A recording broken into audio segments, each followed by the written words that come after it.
The budget is the union government's first chance to implement its agenda, and investors were impressed by Finance Minister Arun Jaitley's hawkish tone. Wednesday rise in Sensex extends its gains for this year to 22%.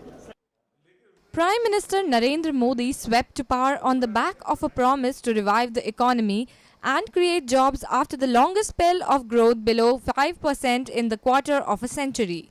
Modi's new government has also had to contend with a food price scare just as a weak start to the monsoon delays planting of summer crops. India's wholesale price inflation hit a 5-month high of 6.01% in May.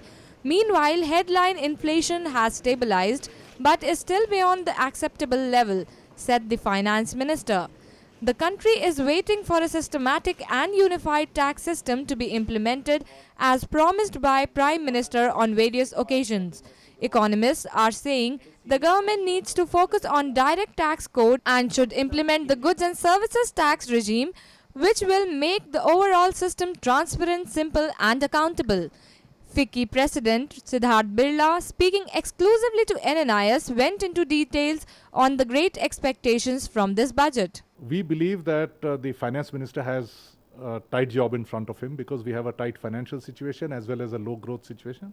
But we do expect that the government will outline many of its policies which will help the growth over the next 3 to 4 years, particularly investment policies, because we need investment on the ground, we need investment in every area of the economy. So how they are going to encourage that, promote that, and sort of a roadmap as to where the country should go is what we expect, really expect.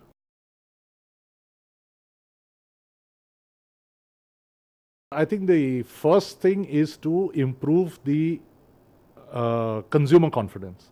Consumers have stopped buying or have reduced their purchases. Most of the industries are running at low to negative growths, and they are running at about 70 to 80% capacity utilization. So unless consumer confidence goes up, the sales in the domestic markets go up, neither will the existing businesses be profitable. In today's business, you cannot be profitable at 70 to 80% of capacity.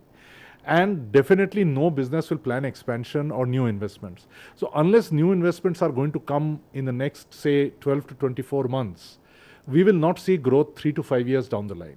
So I think the first thing to be done is to improve consumer confidence. The second thing to be done is to attack inflation, because in the face of inflation, the common man suffers, the average man suffers, the uncertainty in consumer buying goes up. So, and monetary policy continues to be tight. So the government will have to address inflation in order to improve business sentiment. And number 3, business confidence also has to be improved.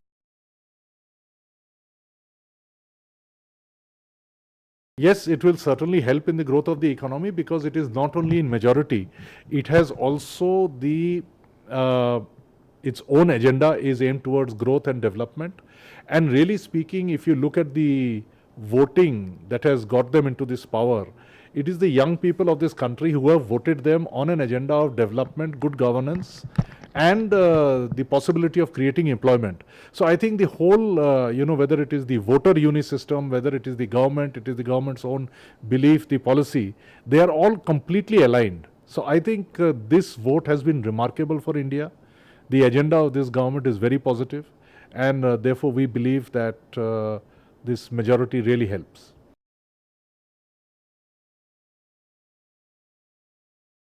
Investment is required in every sector of the economy, and in the rural areas, agriculture is the biggest driver. So it is either agriculture or agri-based industry.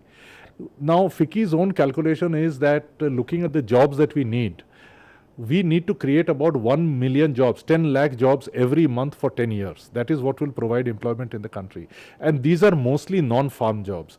Now, besides non-farm, we believe that about half of this will come from construction and infrastructure. So construction will take place in rural areas as well as urban areas. In my opinion, much of the construction will take place outside the core urban areas. They will take place in second level towns which are very close to rural areas.